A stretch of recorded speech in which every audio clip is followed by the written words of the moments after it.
నమస్కారం, వాజీ న్యూస్కి స్వాగతం. నేను మీ కేఆర్కే రాజు. ముందుగా ముఖ్యాంశాలు చూద్దాం. విశాఖపట్నం ఐటీ హబ్ కీర్తి కిరీటంలో మరో కరికితురాయి. ప్రముఖ ఐటీ దిగ్గజం గూగుల్ ఏఐ డేటా సెంటర్కు శంకుస్థాపన చేసిన సీఎం చంద్రబాబు, కేంద్ర మంత్రి అశ్విని వైష్ణవ్.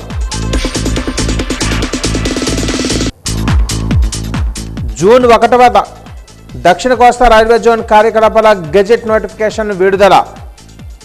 సీఎంతో కలిసి జోన్ కార్యకలాపాలపై సమీక్షించిన రైల్వే మంత్రి అశ్విని వైష్ణవ్.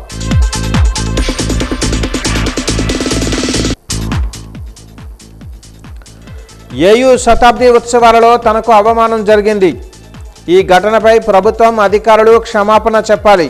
రాజ్యసభ సభ్యుడు గొల్ల బాబురావు డిమాండ్.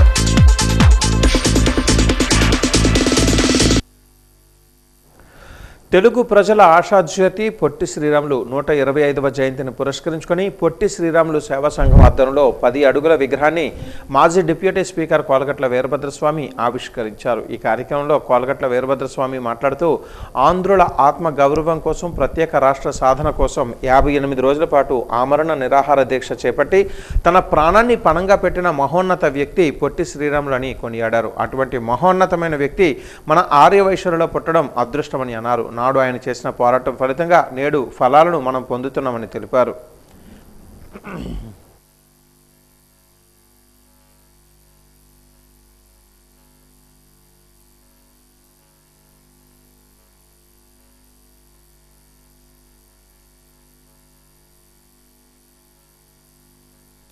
పొట్టి శ్రీరాములు గారి విగ్రహాన్ని ఈరోజు మనం ప్రారంభోత్సవం చేయటం ప్రతి ఒక్క ఆర్యవైశ్యులు, ఆంధ్ర రాష్ట్ర ప్రజానికం గర్వించవలసిన విషయమే. జాతిపిత గాంధీజీ గారిని ఏదే విధంగా అయితే మనం గౌరవించుకుంటామో తర్వాత ఆ స్థానం పొట్టి శ్రీరాములు గారికి ఆర్యవైశ్యుల్లో దక్కిందని ఈ సందర్భంగా తెలియజేస్తూ, స్వర్గీయ రాజశేఖర రెడ్డి గారి పరిపాలనా కాలంలో పొట్టి శ్రీరాములు గారు జన్మించిన జిల్లాకి, నెల్లూరు జిల్లాకి పొట్టి శ్రీరాములు జిల్లాగా నామకరణం చేసి ఆయనకు ఆ విధంగా గౌరవాన్ని ఇవ్వడం జరిగిందని కూడా మీ అందరికీ చెబుతూ 58 రోజుల పాటు నిర్వహించిన ఈ దీక్ష కారణంగా 58 విగ్రహాలు పెట్టాలని ఈ కమిటీ నిర్ణయించుకోవడం, మరి అనుకున్న విధంగా వారందరూ అన్ని విధాల కృషి చేసి ఆ కార్యక్రమాన్ని జయప్రదం చేయటం. ఈ రింగ్ రోడ్ లో ఎక్కడైనా ఒక స్థలం ఉంటే పెద్ద విగ్రహం పెట్టాలని నాకు చెబితే వెంటనే 2-3 స్థలాలు చూపించడం,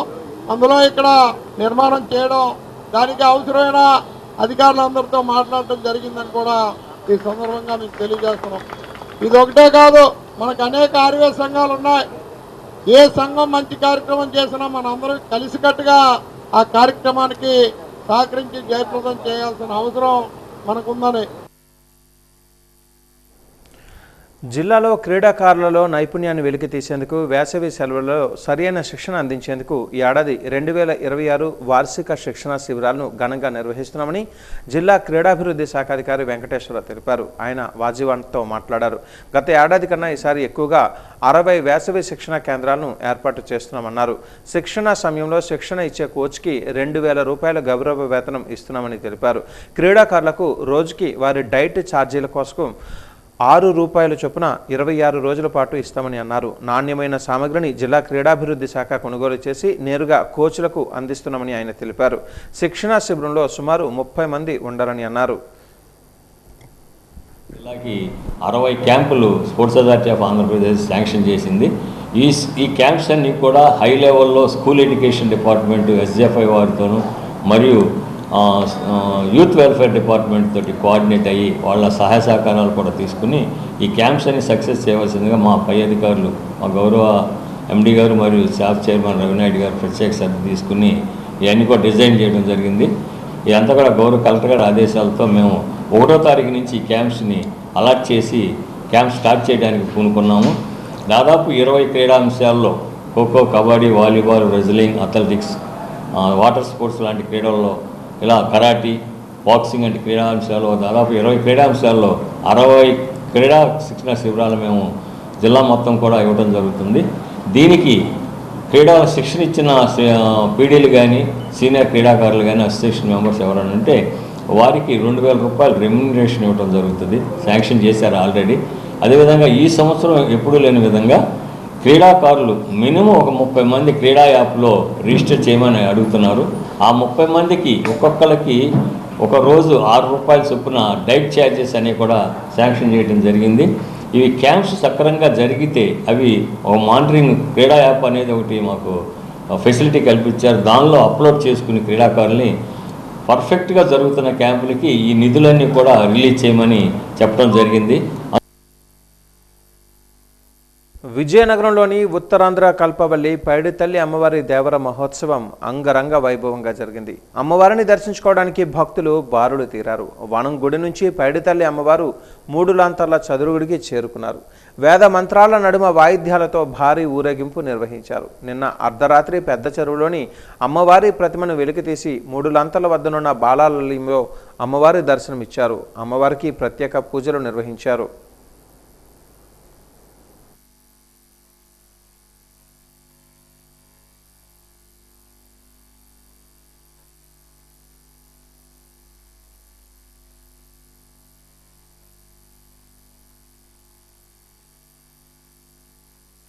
పశ్చిమ భాగంలో అమ్మవారి దొరకడం అనేది జరిగింది.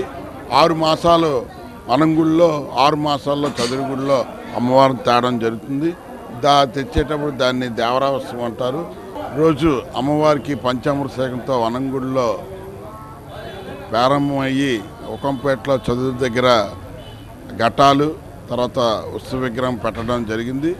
అక్కడ ఉన్న అందరూ కూడా దర్శనం చేసుకున్నారు. రాత్రి 10 గంటలకి 10:30 సమయంలో ఘటాలు తర్వాత ఉత్సవ విగ్రహం చిత్ర విచిత్ర వేషాలతో అమ్మవారు అంగరంగ వైభవంగా అమ్మవారు అనేది దేవరస్వం అనేది అత్యంత వైభవంగా జరిగింది. ఇప్పటి నుండి రేపు ఆశ్వీజ మాసంలో జరగబోయే విజయదశమి వచ్చిన తర్వాత మంగళవారం నాడు సిరిమానోత్సవం, తెప్పోత్సవం, తర్వాత ఉయ్యాల కంబాల వరకు కూడా 6 మాసాల వరకు కూడా ఈ చదురుగుడిలో వేయించిస్తున్నారు. కాబట్టి భక్తులందరూ కూడా అమ్మవారిని దర్శించుకొని ఆరోగ్యాలు అష్టవిషయాలు పొందుతారని మీ ద్వారా తెలియజేస్తున్నాం. జై పైడి మాంబ. ఉమ్మడి జిల్లాలలో పెట్రోల్ బంకుల్లో చమురు దందాపై వాజీ ఛానల్ అందిస్తున్న ప్రత్యేక కథనం ఇప్పుడు చూద్దాం. ఉమ్మడి జిల్లాల వ్యాప్తంగా పెట్రోల్ డీజిల్ బంకుల వద్ద కనిపిస్తున్న నో స్టాక్ బోర్డులు సామాన్యుడు గుండెల్లో రైళ్లు పరిగెత్తిస్తున్నాయి. అయితే ఈ కొరత వెనుక ఒక భారీ వ్యూహం ఉందన్న అనుమానాలు క్షేత్రస్థాయిలో బలపడుతున్నాయి. దేశంలోని కొన్ని ప్రాంతాల్లో జరుగుతున్న ఎన్నికల నేపథ్యంలో ఆయా రాష్ట్రాల్లో ఓటు బ్యాంకు దెబ్బతింటుందన్న పెద్దలు ఒత్తిడికి వెరసి భయంతో చమురు సంస్థలు ధరల పెంపు జోలికి వెళ్లలేదు. కానీ ఈ నిశ్శబ్దం వెనుక పెను తుఫాను దాగి ఉందని విశ్లేషకులు హెచ్చరిస్తున్నారు. పశ్చిమాసియాలో ముదురుతున్న యుద్ధ మేఘాల వల్ల అంతర్జాతీయ మార్కెట్లో క్రూడ్ ఆయిల్ ధరలు పెరిగే అవకాశం స్పష్టంగా కనిపిస్తోంది. దీన్నే అదనుగా చేసుకున్న కొందరు బంకు నిర్వాహకులు కృత్రిమ కొరత అనే అస్త్రాన్ని ప్రయోగిస్తున్నారు. ఎన్నికలు ముగిసిన వెంటనే ధరల విపరీతంగా పెరుగుతాయన్న అంచనాలతో ఇప్పుడే నిల్వలు దాచిపెట్టి అప్పుడు భారీ లాభాలకు అమ్ముకోవాలన్నది వీరి స్కెచ్గా కనిపిస్తోంది. ఒకవైపు ముఖ్యమంత్రి ఉన్నత స్థాయి అధికారులతో సమీక్షలు నిర్వహించి నిల్వలపై ఖచ్చితమైన ఆదేశాలు ఇస్తున్నా క్షేత్రస్థాయిలో కొంతమంది అధికారులు బంకు యజమానులతో చేతులు కలిపారా అన్న సందేహాలు వెల్లువెత్తుతున్నాయి. బంకుల్లో స్టాక్ లేదని చెబుతూనే మరోవైపు బ్లాక్ మార్కెట్ దందాను ప్రోత్సహిస్తున్నట్లుగా ఆరోపణలు వినిపిస్తున్నాయి. అధిక ధరలకు అక్రమంగా విక్రయాలు సాగిస్తూ సామాన్యుడి జేబుకు చిల్లు పెడుతున్నారు. ఇదే పరిస్థితి కొనసాగితే భవిష్యత్తులో ఇంధన ధరలు ఆకాశాన్ని తాకడమే కాకుండా రవాణా రంగంపై తీవ్ర ప్రభావం చూపి నిత్యావసర వస్తువుల ధరలు కూడా విపరీతంగా పెరిగే ప్రమాదం ఉంది. యంత్రాంగం ఎప్పటికైనా మొద్దు నిద్ర వీడి బంకులోని నిల్వలపై ఆకస్మిక తనిఖీలు నిర్వహించకపోతే సామాన్యుడి బతుకు బండి ఆగిపోవటం ఖాయం. విజయనగరంలోని పెట్రోల్ డీజిల్ కొరత లేదని విజయనగరం తహసీల్దార్ కోరమనాథరావు తెలిపారు. కలెక్టర్ ఆఫీస్ కార్యాలయం నుంచి గజపతి నగరం వెళ్లే రహదారి ప్రక్కన ఉన్న పెట్రోల్ బంకును ఆయన తన సిబ్బందితో కలిసి పరిశీలించారు. అక్కడున్న పరిస్థితిపై విజయనగరం ఎంఆర్ఓ కోరమనాథరావుతో మా వాజీ ప్రతినిధి సంతోష్ ముఖాముఖి ఇప్పుడు చూద్దాం. గత 2 రోజుల నుంచి పెట్రోల్ బంకుల్లో డీజిల్ కొరత తీవ్రంగా వేధిస్తుందని చెప్పి ఒక పక్క వినియోగదారులు ఎంతో ఆందోళన చెందినటువంటి నేపథ్యంలో ముఖ్యమంత్రి చంద్రబాబు సంబంధిత అధికారులతో టెలికాన్ఫరెన్స్ నిర్వహించి ఎలాంటి లోటుపాట్లు లేకుండా ఉండేందుకు తగిన చర్యలు తీసుకోవాలని చెప్పి ఆదేశాలు జారీ చేశారు. ఆ నేపథ్యంలో విజయనగరం జిల్లా కలెక్టర్ రామసుందర్ రెడ్డి కూడా కింది స్థాయి అధికారులకు ఆదేశాలు జారీ చేసినటువంటి నేపథ్యంలో ప్రస్తుతం మనకి విజయనగరం సంబంధించినటువంటి తహసీల్దారు కోమనాథ్ సార్ ఉన్నారు. ప్రస్తుతం సార్ చెప్పండి, మనకు విజయనగరం సంబంధించి ఎన్ని బంకులు ఉన్నాయి, ప్రస్తుతం స్టాక్ ఎలా ఉంది, ఏ విధంగా ప్రజలు ఆందోళన చెందకుండా మీరు ఎలాంటి చర్యలు తీసుకుంటున్నారు? మనకి విజయనగరం మండలానికి సంబంధించి మొత్తం టౌన్ అండ్ రూరల్లో 21 బంకులు ఉన్నాయండి. ఈ 21 బంకులకు కూడా ఎక్కడా కూడా స్టాక్ ప్రాబ్లం అనేది రాలేదు. అంటే యాక్చువల్గా ఏంటంటే పబ్లిక్ కొంచెం ప్యానిక్ అవుతున్నారు, డీజిల్ రాదేమో, పెట్రోల్ రాదేమో అనేసి యావరేజ్ సేల్ కంటే ఎక్కువగా కొట్టించుకోవడం వల్ల ఆ స్టాక్ అనేది మనకి యాక్చువల్ ఫర్ సపోజ్ 7,000 లీటర్స్ మనకి per day requirement average sale వెళ్తుంటే 10,000 11,000 లీటర్స్ అనేది నిన్న ఒక్కరోజే జరిగింది, కొట్టించుకోవడం జరిగింది. సో దానివల్ల కొంచెం స్టాక్ అనేది నిన్న అవైలబుల్గా లేకుండా పోయింది. ఇప్పుడు మొత్తం అన్ని పెట్రోల్ బంక్స్లో కూడా స్టాక్ సఫిషియెంట్గా ఉందండి. ఈరోజు మధ్యాహ్నం 1 గంటకు కూడా కంటిన్యూగా మానిటర్ చేస్తున్నారు. కలెక్టర్ గారు, జాయింట్ కలెక్టర్ గారు ఈ విషయం మీద పర్సనల్గా సార్ వాళ్ళు కూడా ప్రతి పెట్రోల్ బంక్కి కూడా వెళ్ళి ఇన్స్పెక్ట్ చేయడం జరుగుతుంది. మాకు కూడా ప్రతి తహసీల్దార్స్ కూడా ఇన్స్ట్రక్షన్స్ ఇచ్చారు.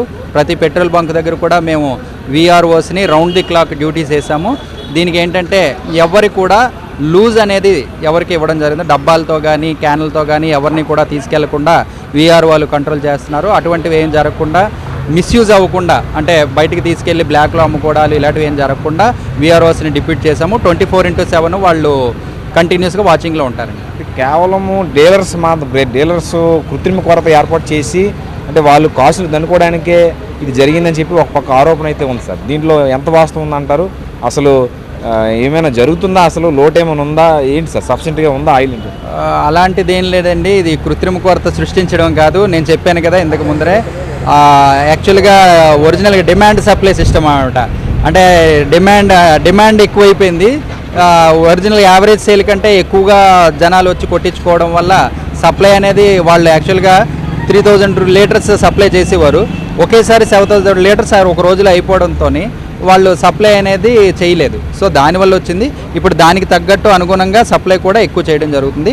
ఎక్కడా కూడా ఎటువంటి వేరియేషన్ లేదండి, సఫిషియెంట్ స్టాక్ ఉంది. ఆయిల్ కంపెనీస్తో కూడా కలెక్టర్ గారు, జాయింట్ కలెక్టర్ గారు మాట్లాడారు. సఫిషియెంట్ స్టాక్ అయితే ఇక్కడికి పెట్రోల్ బంక్కి టైంకి వస్తున్నాయి. బ్లాక్ మార్కెటింగ్ అనేది జరుగుతుందని చెప్పి ఒక పక్క అయితే ఆరోపణ అయితే ఉంది. మీరు అలా జరగకుండా ఉండేందుకు ఎలాంటి చర్యలు తీసుకుంటున్నారు? అసలు ఇంతవరకు ఏమైనా కేసులు ఏమైనా నమోదయ్యా ఏం చెప్పండి సార్? ఇప్పటి వరకు అయితే బ్లాక్ మార్కెటింగ్ జరుగుతున్నట్టు మాకేమీ దృష్టికి రాలేదండి. మేము VROస్ని కూడా రౌండ్ ది క్లాక్ వేసాము. ఓన్లీ వెహికల్స్ వస్తేనే వెహికల్స్కి మాత్రమే మనం వేయడం జరుగుతుంది. లూజ్ అనేది ఎక్కడా కూడా మనం ఎవరికి ఇవ్వట్లేదు. ఏ క్యాన్లతో కానీ డబ్బాలతో కానీ ఏమి ఇవ్వట్లేదు. VROస్ కంటిన్యూస్గా వాచింగ్ ఉన్నారు. మేము మార్నింగ్ 6 నుండి తర్వాత రోజు మార్నింగ్ 6 వరకు 24 hours round the clock duties వేసామండి.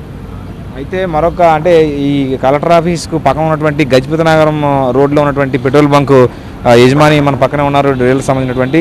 మనకి ఈ పెట్రోల్ బంక్ సంబంధించినటువంటి ఎంత స్టాక్ ఉంది, మీకు ఎంతవరకు వినియోగదారులు వినియోగించుకుంటున్నారు, ప్రస్తుతానికి స్టాక్ ఉందా లేదా ఏంటి? ప్రస్తుతానికి అయితే యాక్చువల్గా నిన్న మధ్యాహ్నం మనకి ఒక 20,000 లీటర్ల దాకా స్టాక్ తీసుకొని వచ్చాము.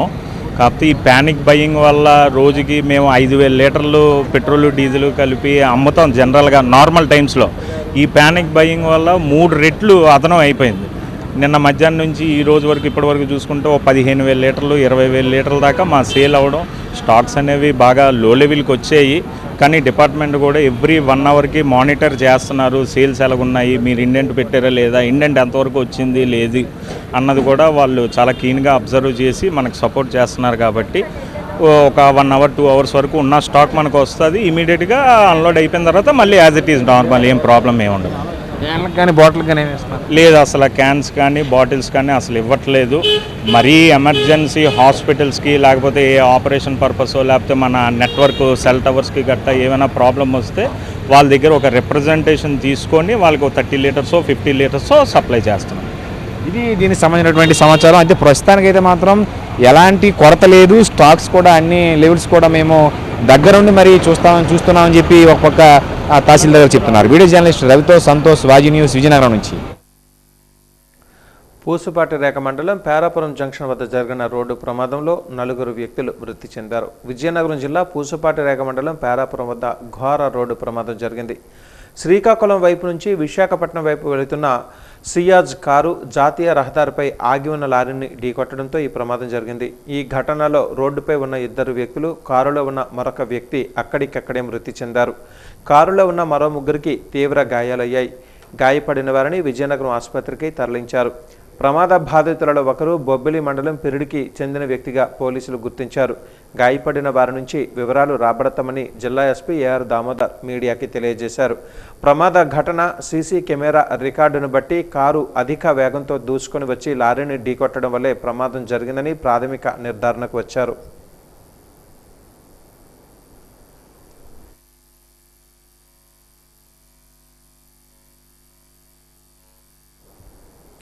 ఇంటర్ అడ్వాన్స్డ్ సప్లిమెంటరీ పరీక్షలు మే 21వ తేదీ నుంచి జూన్ 4వ తేదీ వరకు జరుగుతాయని విజయనగరం డీవీఏఓ తవిట్ నాయుడు తెలిపారు.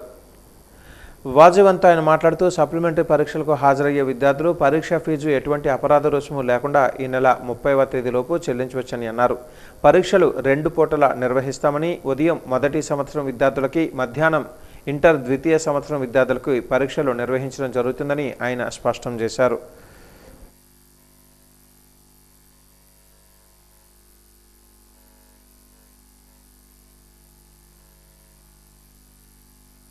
విద్యార్థులందరూ కూడా వితౌట్ ఫైన్ ఈ 30వ తారీఖు వరకు ఇంటర్ బోర్డు ఇచ్చిన అవకాశాన్ని వినియోగించుకోండి. ఇంటర్ ఇంప్రూవ్మెంట్కి వెళ్ళాలనుకునేటువంటి విద్యార్థులు కానీ, ప్రైవేట్ కళాశాలలో ఒకవేళ ఎవరైనా ఈ ఎగ్జామినేషన్ ఫీజు చెల్లించవలసిన వాళ్ళకైనా అందరికీ కూడా ఇదే డేట్ వర్తిస్తుంది. కాబట్టి ముఖ్యంగా ఈ విద్యార్థులందరూ కూడా ఈ ఇంటర్ బోర్డు ఇచ్చినటువంటి అవకాశాన్ని వినియోగించుకోవాలని మీ అందరూ కూడా తెలియజేసుకుంటున్నాను. ఈ అడ్వాన్స్ సప్లిమెంటరీ పరీక్షలు కూడా మనకి మే 21 నుండి జూన్ 4వ తారీఖు వరకు జరుగుతాయి. పరీక్షలు కూడా 2 పూటలు జరుగుతాయి. ఉదయము ఫస్ట్ ఇయర్ పరీక్షలు ఉంటాయి, అలాగే మధ్యాహ్నం సెకండ్ ఇయర్ విద్యార్థులకు ఉంటాయి. సో ఎవరైతే ఇంటర్ తప్పారో వాళ్ళందరూ కూడా ఇమ్మీడియట్గా పరీక్ష ఫీజులు ఈ 2 రోజుల్లో చెల్లించి పరీక్షకు హాజరైతే విద్యా సంవత్సరం అనేటువంటి వృధా కాకుండా పై చదువులకు వెళ్ళడానికి ఒక అవకాశం అనేటటువంటిది ఇంటర్ బోర్డు ఈ అడ్వాన్స్ సప్లిమెంటరీ ద్వారా కల్పించింది. కాబట్టి దీన్ని సద్వినియోగం చేసుకోమని విద్యార్థులకి అందరికీ తెలియజేస్తున్నాం. భారత ప్రభుత్వం అత్యంత ప్రతిష్టాత్మకంగా చేపడుతున్న 2027 జనాభా గణన కార్యక్రమాన్ని విజయవంతం చేసేందుకు నగర ప్రజలందరూ పూర్తి స్థాయిలో సహకరించాలని అసిస్టెంట్ కమిషనర్ అప్పలరాజు పిలుపునిచ్చారు. జనగణన సర్వే 2027 అత్యంత ముఖ్యమని, పొందుపరిచిన అన్ని వివరాలను జాగ్రత్తగా నమోదు చేయాలని ఎన్యూమరేటర్లకు, సూపర్వైజర్లకు ఆయన ఆదేశించారు. అదేవిధంగా మే 1వ తేదీ నుంచి 31వ తేదీ వరకు ఇంటింటి గణన నిర్వహించబడుతుందని చెప్పారు. 3 విడతలుగా శిక్షణా కార్యక్రమాలు నిర్వహిస్తున్నట్లుగా వెల్లడించారు. స్వీయ గణనకు వచ్చే సిబ్బందికి ప్రజలు సహకరించాలని కోరారు. అదేవిధంగా ప్రభుత్వం ఆన్లైన్ ద్వారా మీ వివరాలను మొబైల్లో నమోదు చేసుకునేలా ప్రత్యేక యాప్ను కూడా ఏర్పాటు చేశారని అన్నారు.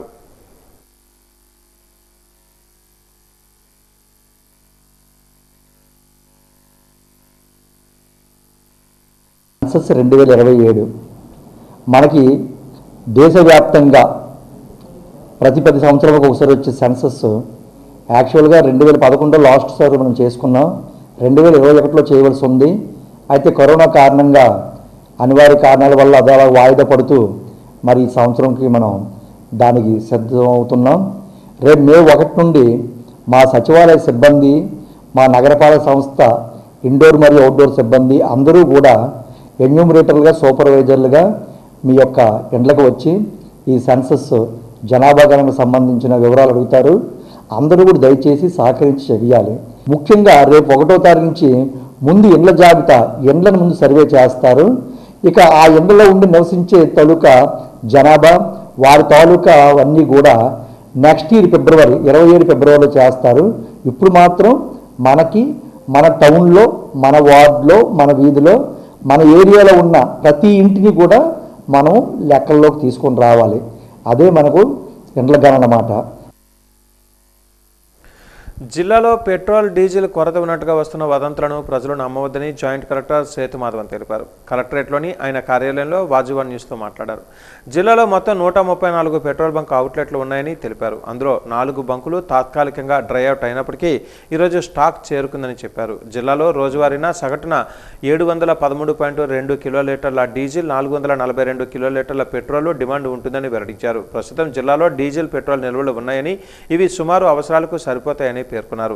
సకాలంలో ఇండెంట్ పెట్టకపోవడం వల్ల కొన్ని చోట్ల తాత్కాలిక ఇబ్బందులు తలెత్తున్నట్లుగా గుర్తించామని, ఇకపై బంకులలో 30% స్టాకు మిగిలి ఉన్నప్పుడే ఆయిల్ కంపెనీలకు ఇండెంట్ పెట్టాలని కఠినంగా ఆదేశించినట్లుగా తెలిపారు. ఎప్పటికప్పుడు ఇండెంట్ పెట్టి స్టాకు తెప్పించే విధంగా చర్యలు కొనసాగుతున్నాయని, ప్రజలు ఎటువంటి భయాందోళనకు గురి కావద్దని విజ్ఞప్తి చేశారు.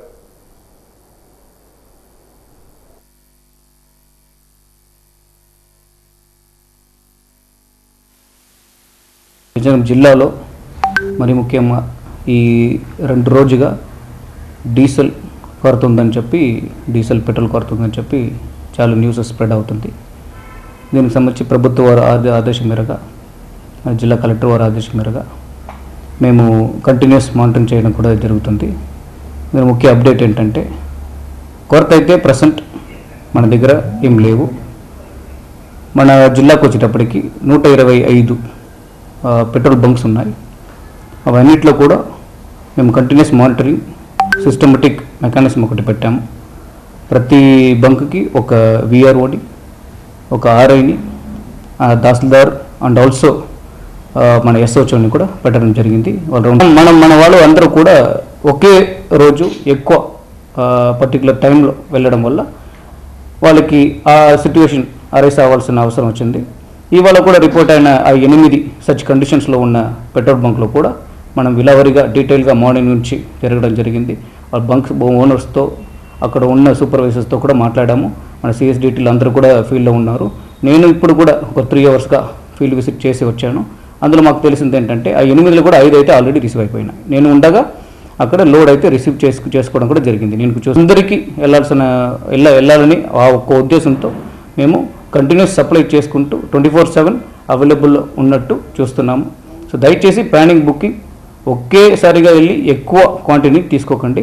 దయచేసి అక్కడ ఉన్న లోకల్ మన సిబ్బందులు, తర్వాత తహసీల్దార్స్, పోలీస్మెన్ ఎలా గైడ్ చేస్తారో వాళ్ళు చెప్పిన మార్గం మీద మీరు వెళ్తే అందరికి కూడా ఈ సిట్యువేషన్ నుంచి బయటికి వెళ్ళాల్సిన ఇది వచ్చేస్తుంది.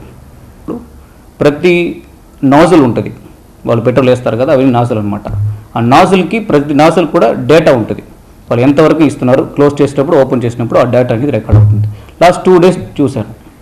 10 పెట్రోల్ బంక్లు నేను విజిట్ చేసేటప్పుడు లాస్ట్ 2 days డేటా చూడడం జరిగింది. అందులో మినిమం 20 to 30 వరకుమే ఎక్కువ ఒకేసారిగా ఇచ్చినట్టు కనిపించింది. మాకు పైనుంచి వచ్చిన ఇన్స్ట్రక్షన్స్, మనం అందరికీ ఉన్న అనుమానం ఏంటంటే, మోర్ దాన్ 100 లీటర్స్ ఒకేసారిగా వెళ్తే ఖచ్చితంగా అక్కడ ఏదో ఒకటి జరుగుతుంది. ట్యాంకులో పట్టుకెళ్తారు, తర్వాత హోర్డింగ్ చేస్తారు, బ్లాక్ మార్కెటింగ్ చేస్తారని చెప్పొచ్చు.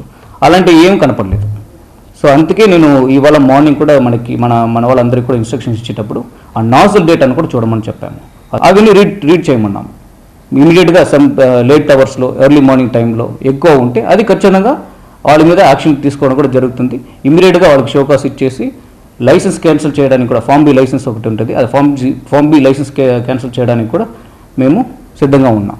సో ఆ యాక్షన్ అయితే ఖచ్చితంగా తీసుకుంటాం. ఇప్పటి వరకు నేను చూసినంత వరకు రిపోర్ట్ కాలేదు. అందరూ కూడా ప్రజలకి ఏమి ఇబ్బంది రాకూడదని చెప్పి క్లియర్గా క్వాంటిటీ, నాజిల్ డేటాతో పాటు చూసి వెరిఫై చేసిన తర్వాత కూడా వాళ్ళు కరెక్ట్గానే చేస్తున్నారు. విజయనగరం పట్టణంలో గూడిషెడ్ ప్రాంతంలో ఉన్న పెట్రోల్ బంకు నిల్వలు సక్రమంగా ఉన్నాయని నిర్వాహకులు తెలిపారు. డీజిల్ కొరత ఎక్కువగా ఉందని వదంతులు వస్తున్న నేపథ్యంలో బంకు వద్దకు ఎక్కువ మొత్తంలో వాహనాలు వచ్చాయని, ఈ సందర్భంగా ఆయన మాట్లాడుతూ బాటిల్స్, క్యాన్లలో డీజిల్ ఇవ్వడం లేదని అన్నారు. వదంతులు నమ్మవద్దని సూచించారు.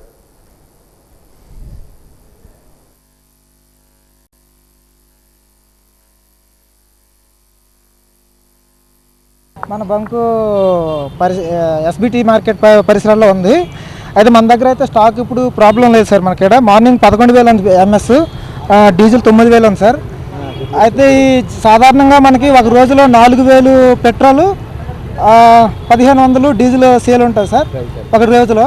కానీ ఈరోజు మార్నింగ్ 3,920 లీటర్లు మధ్యాహ్నం 1 గంటకల్లా సేల్ అయిపోయింది సార్. ప్రజెంట్ స్టాక్ ఉంది సార్.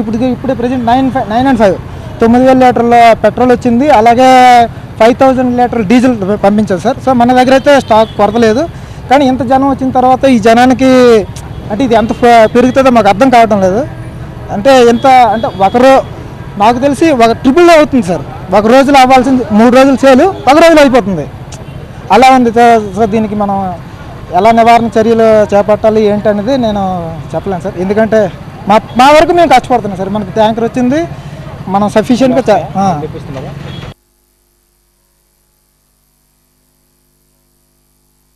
సాలూరు నియోజకవర్గంలో కొటియా గ్రామాల వివాదం మళ్లీ తెరపైకి వచ్చింది. ఈ వ్యవహారంలో ప్రస్తుత కూటమి ప్రభుత్వం మరియు స్థానిక మంత్రుల వైఖరిపై మాజీ ఉప ముఖ్యమంత్రి రాజన్న దొర తీవ్రంగా స్పందించారు.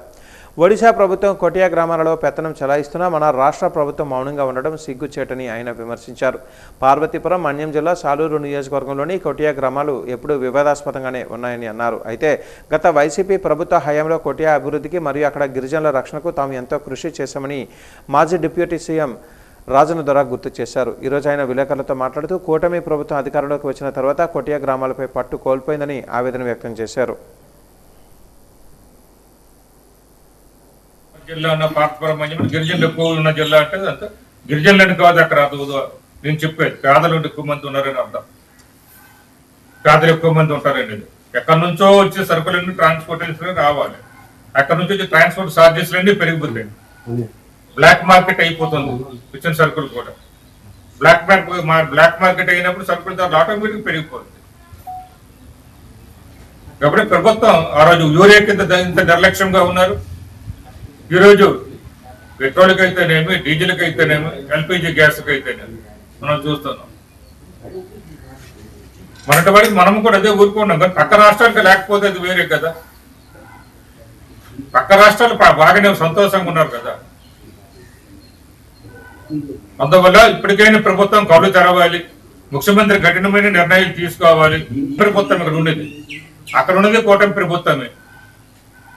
కూటమి ప్రభుత్వం ఇక్కడ ఉంది కాబట్టి గట్టిగా ప్రభుత్వాన్ని అడగాలి. అంతే తప్ప ఈ విధంగా వదిలేయడం అనేది కరెక్ట్ కాదు. పేదల మీద పెనుభారం పడుతుంది. నిత్యావసర వస్తువులు పెరుగుతాయి. ట్రాన్స్పోర్టేషన్ అనేది ఆగిపోతుంది. దీనికి ప్రభుత్వమే బాధ్యత వహించవలసింది. ప్రజలు గ్రహించాలి. గజపతి నగరం మండలం మధుపాడ సమీపంలో జాతీయ రహదారిపై మంగళవారం కారు, బైక్ ఎదురెదురుగా ఢీకొన్నాయి. పెదమానాపురం నుంచి గజపతి నగరం వైపు వెళ్తున్న కారు, గజపతి నగరం నుంచి పెదమానాపురం వెళ్తున్న బైక్ ఢీకొన్నాయి. ఈ ప్రమాదంలో బైక్పై వెళ్తున్న కానిస్టేబుల్ శ్రీనివాసరావుకి తీవ్ర గాయాలు కావడంతో 108 అంబులెన్స్లో స్థానిక ప్రభుత్వ ఆసుపత్రికి తీసుకుని వెళ్లి అక్కడి నుంచి విజయనగరం ఆసుపత్రికి తరలించారు. ఎస్ఐ కిరణ్ కుమార్ నాయుడు కేసు నమోదు చేసి దర్యాప్తు చేసినట్లుగా తెలిపారు.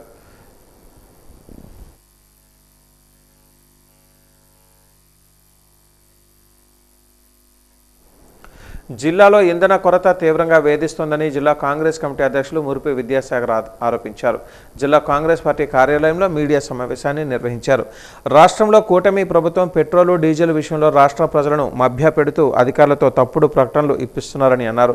విజయనగరం జిల్లా వ్యాప్తంగా గత 2 రోజులుగా కొనసాగుతున్న పెట్రోల్, డీజిల్ కొరతపై జిల్లా అధికారులు దృష్టి సాధించాలని అన్నారు. ఈ కొరత వల్ల మత్స్యకారులు, మోటార్ వాహనాల మీద ఆధారపడిన వారు, సామాన్య ప్రజలు తీవ్ర ఇబ్బందులు ఎదుర్కొంటున్నారని ఆవేదన వ్యక్తం చేశారు.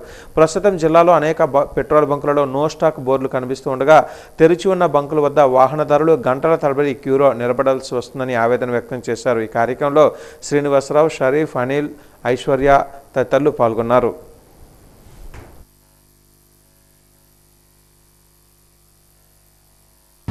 ఇప్పుడు ఈ కూటమి ప్రభుత్వంలోని ఈ గవర్నమెంట్ ప్రజలకు ఇబ్బంది లేకుండా చూస్తున్నాం అంటున్నారు. కానీ ప్రజెంట్ సిచ్యుయేషన్, ప్రజెంట్ వ్యవస్థలో మటుకు ప్రజలు చాలా ఇబ్బంది పడుతున్నారు. మొన్నటి వరకు గ్యాస్ దొరకక చాలా హోటల్స్ మూసివేయడం జరిగింది. హాస్టల్స్లో పిల్లలు ఇబ్బంది పడ్డారు. చాలా రకరకాలుగా ఇబ్బందులు గురవుతున్నారు. అవన్నీ ఒక ఒడికి వచ్చేసరికల్లా ఇప్పుడు చమురు కొరత అనేది వచ్చింది. అది ప్రపంచ యుద్ధాల వల్లైనా అవ్వచ్చు, ఏ కారణమైనా అయినా మన గవర్నమెంట్ కానీ ఇప్పుడు ప్రస్తుతం ఉన్న కూటమి ప్రభుత్వం ప్రజలకు ఇబ్బంది లేకుండా దాన్ని నివారించాలి. రాష్ట్రంలో కూటమి ప్రభుత్వం ఇంధన కొరత, డీజిల్, పెట్రోల్ కొరత లేదని ఆంధ్ర రాష్ట్ర ప్రజలను మభ్యపెడుతుంది. అలాగే జిల్లా అధికారులతో కూడా ఎక్కడ కూడా ఏ బంకులో కూడా ఎటువంటి ఇబ్బంది లేదు, పెట్రోలు డీజిల్ దొరుకుతుందని అబద్ధపు మాటలు చెప్పిస్తున్నారు. దీన్ని కాంగ్రెస్ పార్టీ తీవ్రంగా ఖండిస్తుంది. ముఖ్యంగా విజయనగరం జిల్లాలో మత్స్యకారులు, రైతులు మరియు మోటారు వాహనాలపై ఆధారపడి జీవిస్తున్న కార్మికులు చాలా ఇబ్బంది పడుతున్నారని, కొద్ది కాలం క్రితం వరకు అంటే ఇప్పుడు కూడా సామాన్య ప్రజలు గ్యాస్తో కొరత వల్ల విలవిలాడారు. చాలా హోటల్స్, స్వీట్ షాప్స్ అవ్వచ్చు, చాలా వరకు ఇబ్బంది పడి ఉన్నారు. ఇప్పుడు ఆ కొరత ఎంతో అంత తీరుతుందనే టైంకి ఇప్పుడు ఇంధనం పెట్రోల్, డీజిల్ రూపంలో కృత్రిమ లేదా ప్రభుత్వ వైఖరి వలన ఈరోజు ప్రజల్లో ఇబ్బంది పడుతున్నారు. ఈ ఇబ్బంది లేకుండా జిల్లా అధికారులు చొరవ తీసుకొని ప్రజలకు మేలు చేయాలని మనస్ఫూర్తిగా కోరుకుంటున్నాను. రాష్ట్ర ప్రభుత్వం పినాకిల్తో పెట్టుకున్న ఒప్పందాన్ని విరమించుకోవాలని డిమాండ్ చేస్తూ RTC staff and workers federation ఆధ్వర్యంలో విజయనగరం ఆర్టీసీ డిపో వద్ద నిరసన కార్యక్రమాన్ని చేపట్టారు. ఈ కార్యక్రమంలో యూనియన్ నాయకులు మాట్లాడుతూ ఆర్టీసీని ప్రైవేటీకరణ చేయాలనే ఆలోచనతో ప్రభుత్వం ప్రైవేటు బస్సులను పాలసీని తీసుకుని వచ్చిందని ఆవేదన వ్యక్తం చేశారు. ప్రభుత్వమే నేరుగా విద్యుత్ బస్సులను ఆర్టీసీకి కేటాయించాలని కోరారు. అదేవిధంగా డిపోలను మూసివేసే ఆలోచనను ప్రభుత్వం విరమించుకోవాలని కోరారు.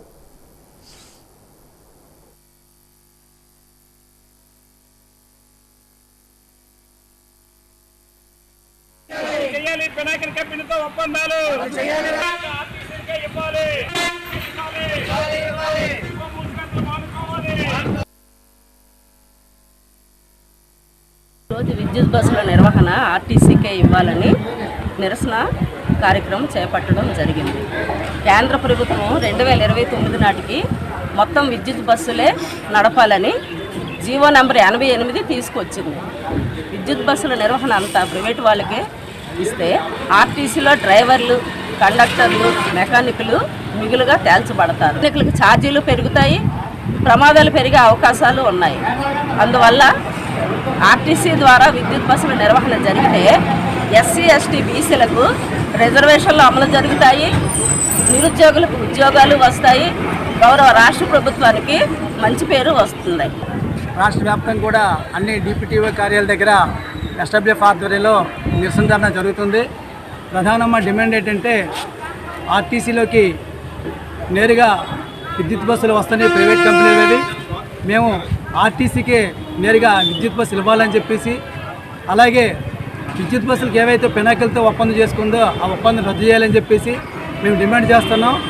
అలాగే ఈరోజు 12 డిపోల్ని ప్రైవేట్ వాళ్ళకి ఇవ్వాలని చెప్పేసి అగ్రిమెంట్ జరిగింది. రాబో మరొక 2-3 విడతల్లో మరొక 19 డిపోలు ప్రైవేటీకరణ చేస్తారని చెప్పేసి చెప్పారు. అలాగే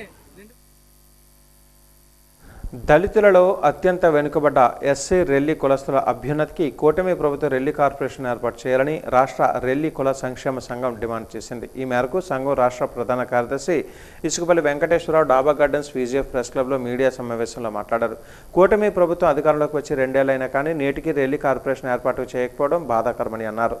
రాష్ట్రంలో ఉన్న 15 లక్షల మంది రెల్లి కులస్తులను పాలకులు కేవలం ఓటు బ్యాంకుగానే వినియోగించుకుంటున్నారు తప్ప వారి అభివృద్ధి, సంక్షేమం గురించి ఏమాత్రం పట్టించుకోవటం లేదని వాపోయారు. ఎస్సీలంటే మాలమాదిగా రెల్లి కులస్తులని, అయితే మాలమాదిగా కార్పొరేషన్లు ఏర్పాటు చేసి రెల్లి కార్పొరేషన్ ఏర్పాటు చేయకపోవడం ఎంతవరకు సమంజసమని ఆయన ప్రశ్నించారు.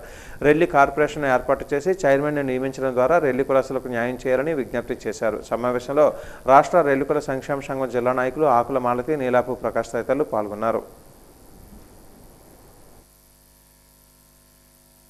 మా కమ్యూనిటీ చాలా వెనకబడి ఉన్నాము. చాలా వరకు మా కమ్యూనిటీ వాళ్ళకి ఎలాంటి విషయాలు కూడా తెలియదు. కష్టపడడం, బతకడం తప్ప ఏమీ తెలియని పరిస్థితుల్లో మేము ఈ యొక్క ఆంధ్ర రాష్ట్రంలో 15 లక్షల పైబడి ఆంధ్ర రాష్ట్రం మొత్తం నివాసం ఉన్నాము.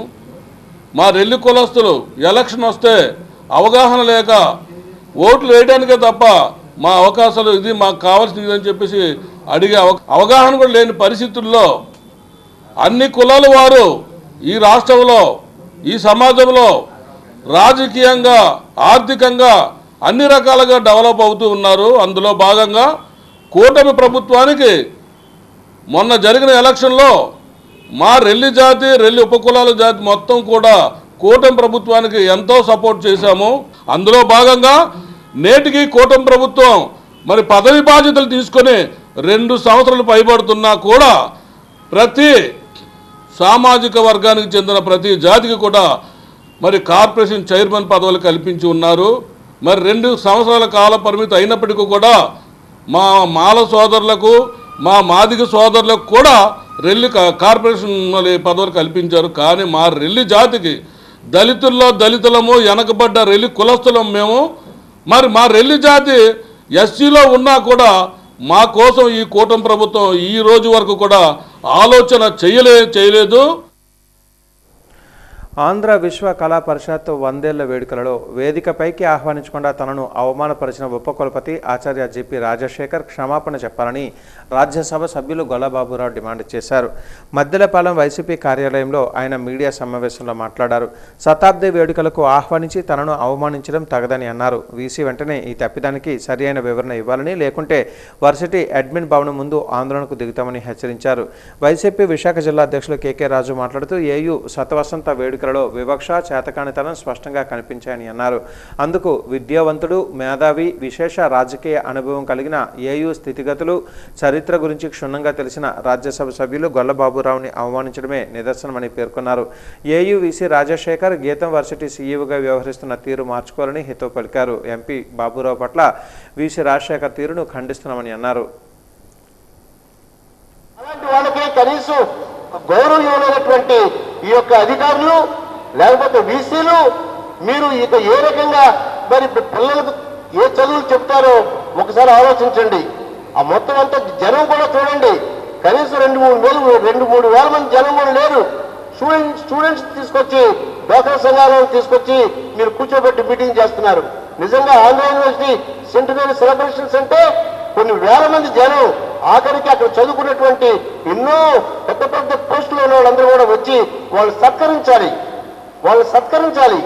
మరి నిజంగా యూనివర్సిటీకి సంబంధమైనటువంటి వ్యక్తులు కూడా మీరు తీసుకొచ్చి అక్కడ మీరు సత్కారం చేసి వారు మాట్లాడేటువంటి అవకాశం మీరు ఇస్తున్నారు. ఇది చాలా చాలా మరి తప్పుడు విధానం. ఇది రాంగ్ సంకేతం. తెలుగు వారి అందరికీ కూడా గర్వకారణం.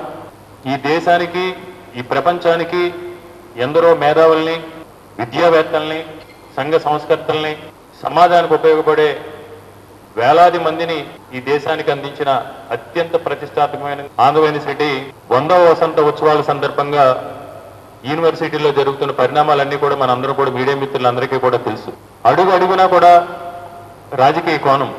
100 సంవత్సరాలు పూర్తి చేసుకున్న సందర్భంగా యూనివర్సిటీ ప్రతిష్టను పెంచాల్సింది పోయి యూనివర్సిటీ యొక్క ప్రతిష్టని దిగజార్చే విధంగా 100 సంవత్సరాల చరిత్ర కలిగిన యూనివర్సిటీలో జరిగిన ఈ 100వ వసంత ఉత్సవాలకు సంబంధించి ఏ అంశంలో చూసినా ఒక వివక్ష, చాతగానితనం, అదేవిధంగా పూర్తిగా రాజకీయ కోణంతో ఈ ఉత్సవాలు నిర్వహించడం జరిగింది.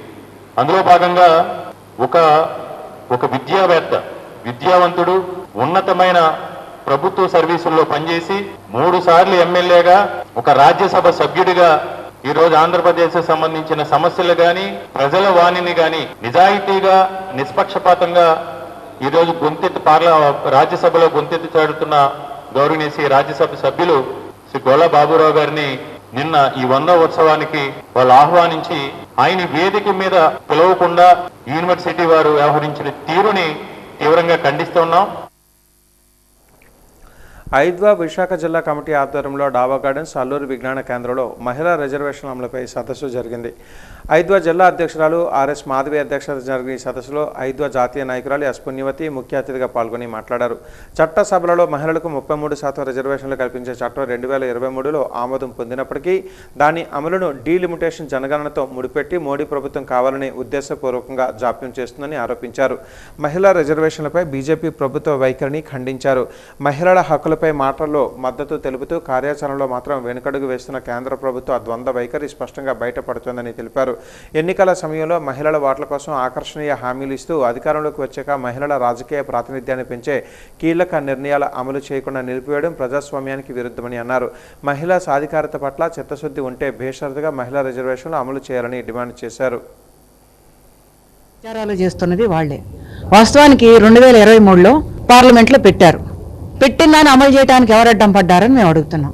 అయితే ఆ పార్లమెంట్లో 2023లో పెట్టిన దాంట్లోనే డీలిమిటేషన్కి మోకాటికి బోడిగుండికి లింక్ పెట్టడం అంటారు చూసారా, అట్లాగే డీలిమిటేషన్స్కి సెన్సెస్కి లింక్ పెట్టారు.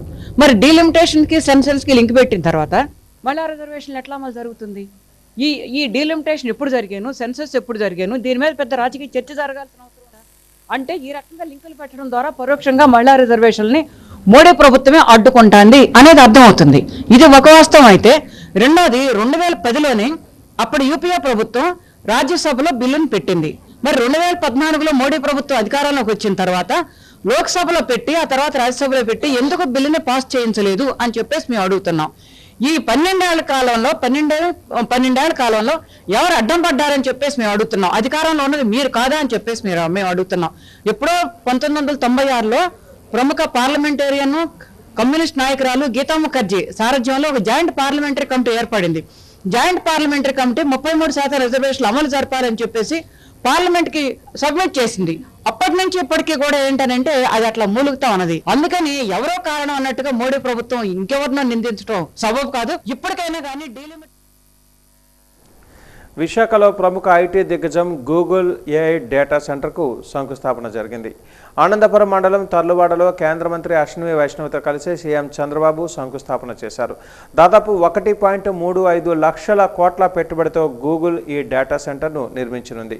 విశాఖపట్నం ఐటీ హబ్ కీర్తి కిరీటంలో మరో కలికి తురాయి వచ్చి చేరింది. ఆనందపురం మండలం తర్లువాడలో సీఎం చంద్రబాబు ఈ గూగుల్ డేటా సెంటర్కు శంకుస్థాపన చేశారు. అనంతరం మాట్లాడారు. గూగుల్ రాక విశాఖకే కాదు ఏపీకే ఒక గేమ్ చేంజర్ అని పేర్కొన్నారు. తమ ప్రభుత్వం అందిస్తున్న స్పీడ్ ఆఫ్ గవర్నెన్స్కు గూగుల్ ఏఐ డేటా సెంటర్ నుంచి కూడా సహకారం తీసుకుంటామని తెలిపారు. డబుల్ ఇంజన్ సర్కార్తో మాత్రమే అభివృద్ధి సాధ్యమని పేర్కొన్నారు. ప్రధాని మోదీ వికసిత భారత్ 2047 విజన్ రూపొందిస్తే ఏపీలో స్వర్ణాంధ్ర విజన్ ద్వారా అభివృద్ధి సాధిస్తామని చెప్పుకొచ్చారు. Google cloud India AI hub సంస్థాపన నాకు అమితమైన సంతోషాన్ని కలిగిస్తుందని అన్నారు. డీప్ టెక్నాలజీ, ఏఐ, క్వాంటం లాంటి టెక్నాలజీలు భారత భవిష్యత్తును మారుస్తాయని పేర్కొన్నారు. కేంద్ర ఐటీ శాఖ మంత్రి అశ్విని వైష్ణవ్ మాట్లాడుతూ గూగుల్ ఏఐ డేటా సెంటర్తో విశాఖపట్నం ఇక ఏఐ పట్టణంగా మారనుందని కితాబిచ్చారు. ఏఐ డేటా సెంటర్ను ప్రధాని మోదీ చేతుల మీదుగా ప్రారంభించుకునే రోజు దగ్గరలోనే ఉందని తెలిపారు. Google cloud global infra vice president Bikash Koley మాట్లాడుతూ గూగుల్ ఇండియా ఏఐ హబ్కు చేసిన శంకుస్థాపన 2047 వికసిత భారత్కు ఒక పునాది రాయి లాంటిదని అన్నారు. ఏఐ యుగంలో విశాఖలో ఏర్పాటు చేస్తున్న ఈ డేటా సెంటర్ కీలక పాత్ర పోషిస్తుందని పేర్కొన్నారు. ఈ కార్యక్రమంలో కేంద్ర మంత్రి కింజరాపు రామ్మోహన్ నాయుడు, రాష్ట్ర ఐటీ శాఖ మంత్రి నారా లోకేష్, ఎంపీ భరత్ పాల్గొన్నారు. 20th April 2026 ఒక కొత్త చరిత్రకు పునాది వేసిన పవిత్రమైన రోజు. ఈ డేట్ రాసి పెట్టుకోండి, ఎందుకంటే విశాఖపట్నం ముఖ చిత్రం ఈ ఒక్క రోజు నుంచే మారబోతుంది. ఈరోజు కేవలం ఒక భూమి పూజ మాత్రమే కాదు, చరిత్ర మనం కలిసికట్టుగా చేయగలుగుతాం. ఇప్పటి వరకు ఒక లెక్క, ఇప్పటి నుంచి ఇంకొక లెక్క. ఇప్పటి వరకు విశాఖపట్నం ఒక ఉక్కో సిటీ అంటే ఇప్పటి నుంచి విశాఖపట్నం ఒక డేటా ఏఐ హబ్గా కూడా మనం పిలుచుకోబోతున్నాం. ఇప్పటి వరకు గూగుల్లో విశాఖపట్నాన్ని గూగుల్ చేసేవారు. ఇక నుంచి గ్లోబల్ ఐటీ మ్యాప్లో విశాఖపట్నం అనే ఒక పవిత్రమైన పట్టణం ఉండబోతుంది. విశాఖపట్నంలో జీ అంటే ఏంటో ఇప్పుడు అందరికి అర్థమై ఉంటుంది. అది సౌండ్ మాత్రమే కాదు, విశాఖపట్నం ఈరోజు ప్రపంచవ్యాప్తంగా కూడా సౌండ్ చేస్తున్నాం. Today marks the first concrete milestone in Google's largest commitment to India's digital future, a foundational step towards realizing the vision of Viksit Bharat 2047. This project represents a $15 billion blueprint to deliver a full stack AI ecosystem. మనందరి తరపున government of ఇండియాని అదే సమయంలో Google ఈరోజు విశాఖపట్నంకు వచ్చిందంటే మనందరికీ గర్వకారణం. Google రాక విశాఖపట్నానికే కాదు ఆంధ్రప్రదేశ్కి ఒక గేమ్ చేంజర్ అని చెప్పి నేను మీకు తెలియజేస్తున్నా. 30 ఏళ్లకు మునుపు 1997లో హైటెక్ సిటీతో ప్రారంభించాం హైదరాబాద్లో. ఆ తర్వాత సైబరాబాద్ నగరాన్ని నిర్మాణం చేశాం. ఈరోజు భారతదేశంలో highest per capita income Telangana, most livable city Hyderabad. That is the contribution you have made at that time. I am very happy for that to remember now. Today, all of us has to write this day. 2026, 2026, April 28th. It will be remembered forever in the history of India, especially in the history of Andhra Pradesh. First part, we became a IT services leader in the world. All the initiatives that were taken in 1990s, then in the early 2000s, all the great work done in Bengaluru, in Chennai, Pune, Hyderabad, NCR region, Mumbai, all that work established India as a very trusted IT services leader, as a partner where every company in the world is very comfortable working with. That's a great leap we did, great leadership we could build. What we missed out at that point was manufacturing. Honorable CM sir, we were discussing just now, that missing part was the manufacturing piece, whether it is electronics manufacturing. Visakha పర్యటనలో ఉన్న ముఖ్యమంత్రి చంద్రబాబు నాయుడు సింహగిరిపై కొలువున్న అప్పన్న స్వామి వారిని దర్శించుకున్నారు. దేవాదాయ శాఖ commissioner Ramachandra Mohan, executive అధికారి వెంకట్రావు అధికారులు అధికార లాంఛనాలతో సాంప్రదాయబద్ధంగా పూర్ణ కుంభంతో ఆయనకు స్వాగతం పలికారు. స్వామివారి దర్శనానంతరం పండితులు వేద ఆశీర్వచనం అందించారు. స్వామివారి తీర్థ ప్రసాదాలు అందించారు. సింహాలోచన దర్శనంతో చంద్రబాబు వెంట కేంద్ర మంత్రి రామ్మోహన్ నాయుడు, రాష్ట్ర హోంమంత్రి అనిత, జిల్లా కలెక్టర్ అభిషక్త కిషోర్, ఎమ్మెల్యే గంటా శ్రీనివాసరావు పాల్గొన్నారు.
విశాఖలో Google cloud India AI hub సంస్థాపన అనంతరం భారత్ యువశక్తి కాంక్లేవ్లో ఐటీ శాఖ మంత్రి నారా లోకేష్ మాట్లాడుతూ గూగుల్ ద్వారా భారత్లోనే అతిపెద్ద విదేశీ ప్రత్యక్ష పెట్టుబడి విశాఖకు వచ్చిందని తెలిపారు.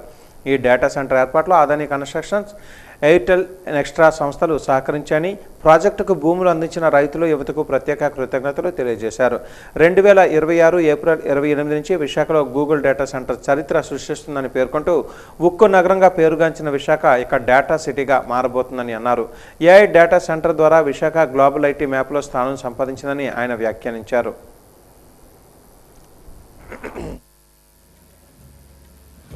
I extend a very warm welcome to our distinguished guests, representatives across industries who are here. Today is not merely a launch of a data center. Today is the beginning of a new chapter in India's digital journey. And it is a truly defining moment for us here in Andhra Pradesh. Visakhapatnam, as we fondly call it, Vizag, is not merely an ordinary city. For decades, it's been a gateway to India. It has connected India's mineral wealth to the world. This city was actually built on steel, and today we're going to transform its entire foundations to being built on the AI revolution. I believe what we are doing here is going to be the future of our great nation. We are standing at a historic turning point. The world is changing from heavy industries to a digital infrastructure, from manufacturing to machine intelligence. And Vizag again is evolving in this journey.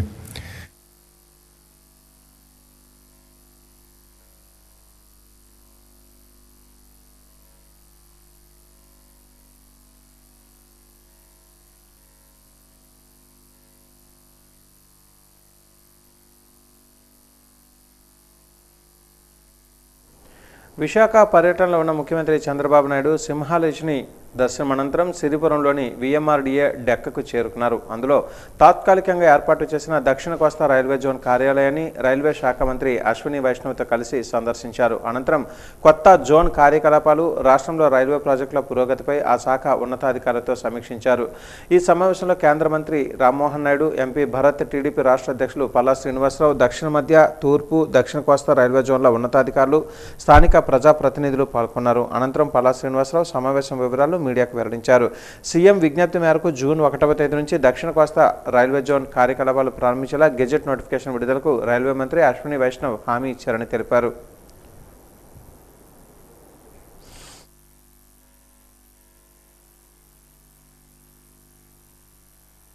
మరి ఎన్నో ఏళ్లుగా విశాఖపట్నం కేంద్రంగా మనకి railway zone కావాలి అని ఉన్నటువంటి demand మన విశాఖపట్నం ప్రజల యొక్క, ఉత్తరాంధ్ర ప్రజల యొక్క కలలు సాకారం చేస్తూ మరి ఈరోజు రైల్వే మంత్రి గారు జూన్ 1కి గెజిట్ నోటిఫికేషన్ రిలీజ్ చేస్తామని చెప్పి మరి అనౌన్స్ చేయడం చాలా శుభ పరిణామం అని చెప్పి ఈ సందర్భంగా తెలియజేస్తున్నాం. ఈ సందర్భంగా రైల్వే మంత్రి గారికి, అశ్విని వైష్ణవ్ గారికి ప్రత్యేకంగా ధన్యవాదాలు తెలియజేసుకుంటున్నాం. అలాగే ఎన్డీఏ కూటమి ఎప్పుడు కూడా ప్రజల యొక్క ఆకాంక్షలకు అనుగుణంగా నడుస్తుంది అనడానికి ఇది నిదర్శనం. ఈరోజు గౌరవ ముఖ్యమంత్రి గారు, అలాగే రైల్వే మంత్రి గారు, తర్వాత కేంద్ర మంత్రి గారు అయినటువంటి రామ్మోహన్ గారు, అధికారులందరూ కూడా రావడం జరిగిందండి. వారికి కూడా ఇక్కడే ఈ డెక్ బిల్డింగ్లోనే 2 ఫ్లోర్లు కేటాయించడం కూడా జరిగింది. బిల్డింగ్ డిజైన్స్ కూడా చూపించడం జరిగింది. జోన్లో ఏవేవి డివిజన్స్ వస్తున్నాయో అవి కూడా చెప్పడం జరిగింది. దాంతోపాటు మన పరిధిలో ఆల్మోస్ట్ మన కోస్టలాంధ్ర అంతా కూడా వస్తుంది. కోస్టలాంధ్ర కూడా ఉన్నటువంటి అన్ని పోర్ట్స్ కూడా దాని కిందకే వస్తున్నాయి. కోచింగ్ ఫ్యాక్టరీస్ వస్తున్నాయి. ఇలాగా మనకి ప్రత్యేకంగా మనకి జోన్ ఉండబోతుంది. సౌత్ కోస్ట్ జోన్గా కూడా నామకరణం చేయడం జరుగుతుందని చెప్పి కూడా ఈ సందర్భంగా తెలియజేస్తున్నాను.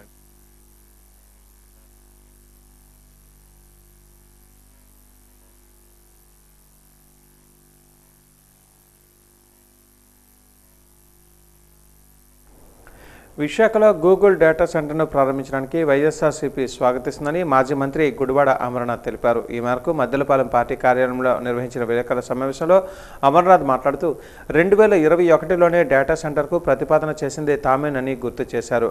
డేటా సెంటర్ అభివృద్ధికి కావాల్సిన మౌలిక సదుపాయాలను కల్పించాల్సిన బాధ్యత ప్రభుత్వాలపై ఉందని తెలిపారు. తాము అభివృద్ధికి ఎప్పుడు ఆటంకం కాదని స్పష్టం చేశారు.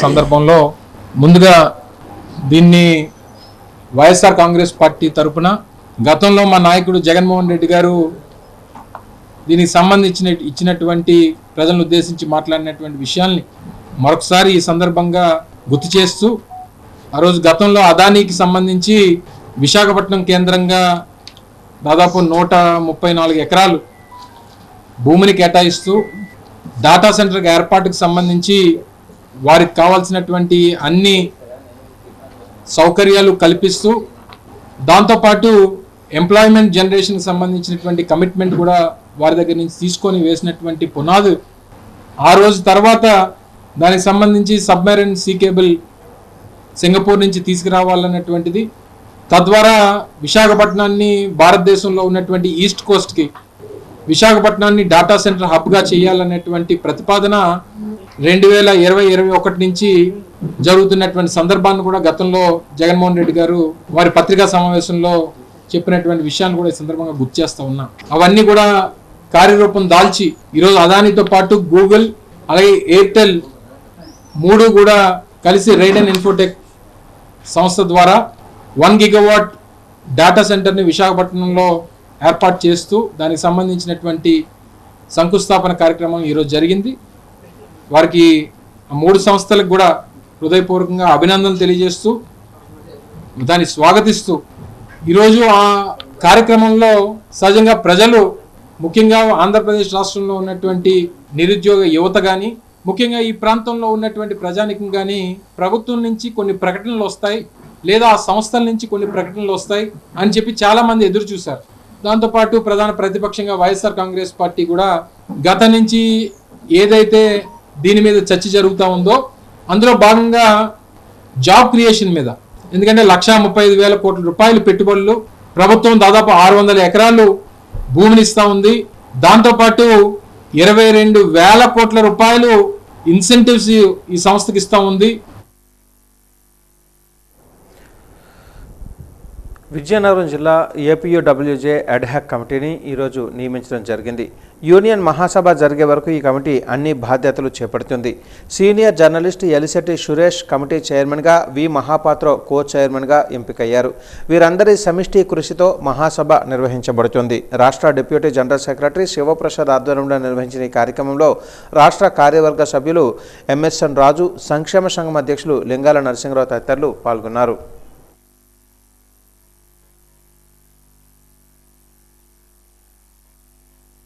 మన ఆంధ్రప్రదేశ్లో విజయనగరం యూనిట్ అంత బలమైనది.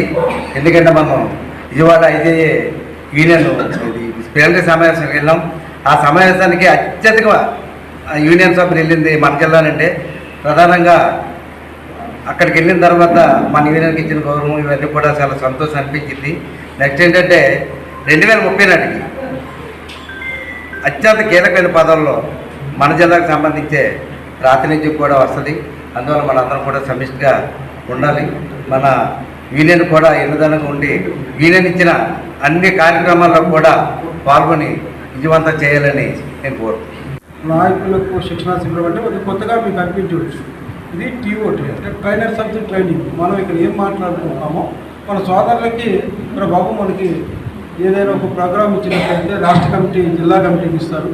జిల్లా కమిటీ మనం మండల స్థాయిలో కానీ లేకపోతే నియోజకవర్గ స్థాయిలో కానీ మనం ప్రతి విషయాన్ని స్పందిస్తూ ఉండాలి. ఇలా స్పందించడం వల్ల మిగతా వాళ్ళందరికీ కూడా వీళ్ళు ఒక ఐక్యత భావం ఉన్నది. రేపు తెల్లవారు వీళ్ళ మీద దాడి చేసినా నిర్లక్ష్యం చేసినా ఖచ్చితంగా వీళ్ళంతా ఛానల్స్ అయినా పేపర్స్ అయినా సోషల్ మీడియా అయినా ఎవరైనా సరే వీళ్ళు సమస్య వస్తే వీళ్ళంతా ఒక తాటి మీదకి వెళ్తారనేది ఒక సిగ్నల్. ఆ స్థాయి మండల స్థాయి అయితే మండల స్థాయి, నియోజకవర్గ స్థాయిలో మీరు చెప్పగలిసి ఉండాలి. పార్వతీపురం మన్యం జిల్లా గుమ్మలక్ష్మీపురం మండలం బెల్లడి గ్రామం సమీపంలో చర్చి వద్ద మంగళవారం ఘోర రోడ్డు ప్రమాదం చోటు చేసుకుంది. ఎదురెదురుగా వస్తున్న 2 ద్విచక్ర వాహనాలు ఢీకొనడంతో 4 వ్యక్తులు తీవ్రంగా గాయపడ్డారు. ఈ ప్రమాదంలో బొడ్లగూడ గ్రామానికి చెందిన కొండగొర్రి మది ఘటనా స్థలంలోనే ప్రాణాలు కోల్పోయాడు. మిగిలిన గాయపడిన వారిలో కిల్లక కార్తీక్ టియాలవలస గ్రామానికి చెందిన ఓలక సింహాచలాలకు ప్రథమ చికిత్స నిమిత్తం రేగడి ప్రభుత్వ ఆసుపత్రికి తరలించారు. మరో గాయపడిన వ్యక్తి ఓలక గణేష్ పరిస్థితి విషమంగా ఉండడంతో మెరుగైన వైద్యం కోసం కురుపాం ప్రాథమిక ఆరోగ్య కేంద్రంలో చికిత్స పొందుతూ మృతి చెందాడు. ప్రమాద సమాచారం అందుకున్న పోలీసులు ఘటనా స్థలానికి చేరుకొని కేసు నమోదు చేసి దర్యాప్తు చేపట్టారు. ప్రమాదానికి గల కారణాలపై విచారణ కొనసాగుతోంది. ఈ ఘటనతో గ్రామంలో విషాద ఛాయలు అలుముకున్నాయి.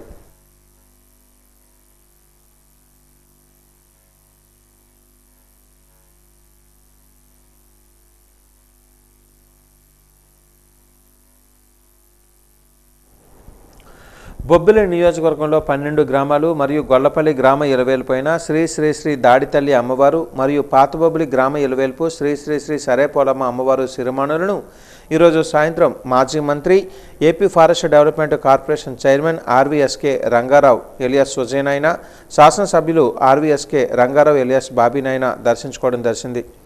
దాడితల్లి అమ్మవారి ఆలయ కమిటీ సభ్యులు మరియు సరేపోలమ్మ అమ్మవారి కమిటీ సభ్యులు సుజయ్ నాయన మరియు బేబీ నాయనను సాదరంగా ఆహ్వానించారు. ముందుగా అమ్మవార్లను దర్శించుకొని అనంతరం ఇరువురు సిరిమాన్లకు కొబ్బరికాయ కొట్టి మొక్కడం జరిగింది.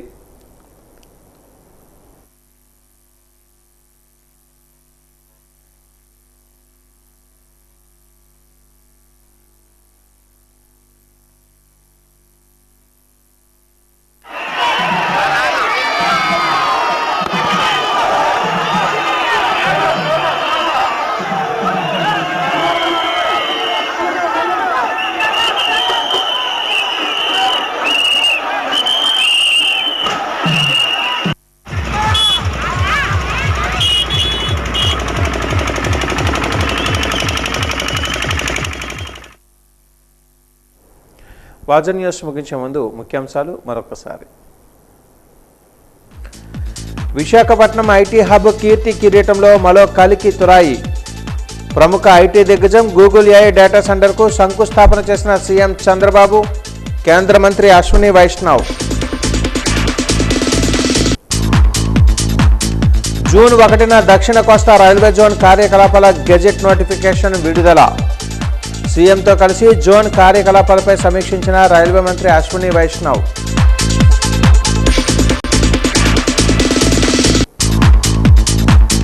ఏయూ శతాబ్ది ఉత్సవాలలో తనకు అవమానం జరిగింది. ఈ ఘటనపై ప్రభుత్వం, అధికారులు క్షమాపణ చెప్పాలి. రాజ్యసభ సభ్యుడు గొల్ల బాబురావు డిమాండ్.